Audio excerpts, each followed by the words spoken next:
Welcome to news 24 తెలుగుకు స్వాగతం. వార్తల్లోని ముఖ్యాంశాలు ఇప్పుడు చూద్దాం. సికింద్రాబాద్ ఓల్డ్ బోయిన్పల్లి బీజేపీ కార్యాలయంలో కంటెస్టెడ్ కార్పొరేటర్ ఏనుగుల తిరుపతి యాదవ్ మీడియా సమావేశం నిర్వహించారు. ఈ సమావేశంలో గ్రేటర్ హైదరాబాద్ మున్సిపల్ కార్పొరేషన్ పరిధిలో గల 119 డివిజన్ ప్రజలు సంవత్సరానికి 25,000 కోట్ల రూపాయలు పన్నుల రూపంలో ట్యాక్స్ కట్టడం జరుగుతుందని, అలాంటి ఈ డివిజన్లో గత కొన్ని సంవత్సరాలుగా డ్రైనేజ్ వ్యవస్థ కానీ, రోడ్ల మరమ్మతులు కానీ, ముఖ్యంగా ఓల్డ్ బోయిన్పల్లి హస్మత్పేట్లో ఉన్నటువంటి ప్రాథమిక ఆరోగ్య కేంద్రం యొక్క అద్దె భవనాన్ని మరమ్మతులు కూడా చేయించడం లేదని విమర్శించారు.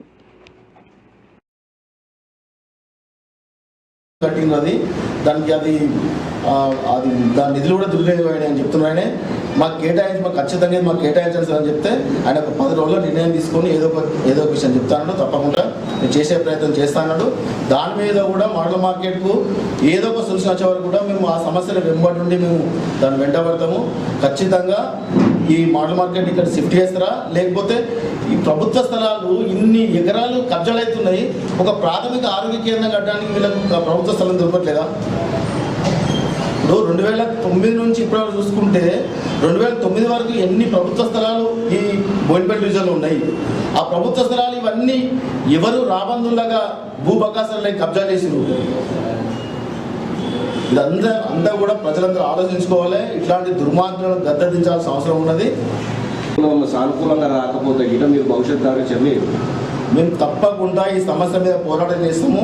అవసరం అంటే మా గౌరవ ఎంపీ గారి దృష్టి తీసుకెళ్ళి ఇక్కడ కలెక్టర్ గారికి వినతి పత్రం ఇచ్చి ఇక్కడ ప్రభుత్వ స్థలాన్ని కేటాయించేసి మా గౌరవ ఎంపీ గారి నిధుల నుంచి అయినా ప్రత్యేక నిధులు పెట్టి అయినా మేము ఈ బిల్డింగ్ శాంక్షన్ అయ్యే విధంగా మా పోరాటం మా ప్రయత్నం ఉంటుంది.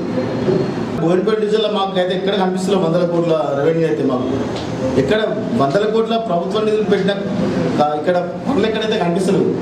ఇప్పుడు చెరువు కట్ట గురించి పెట్టినారు, ఒక 16 కోట్లు 17 కోట్లు రిలీజ్ అని చెప్పారు. ఆ 16 కోట్ల పడుతున్న పనులు కూడా అక్కడ ఎక్కడే కనిపించట్లేదు. మీరు కావాల్సింటే మీరు చెరువు కట్టను 16-17 కోట్లు ఒకసారి శాంక్షన్ అయ్యాయని చెప్పారు. ఆ నిధులు అయితే అంత వర్క్ అయితే అక్కడ కనిపిస్తలేదు.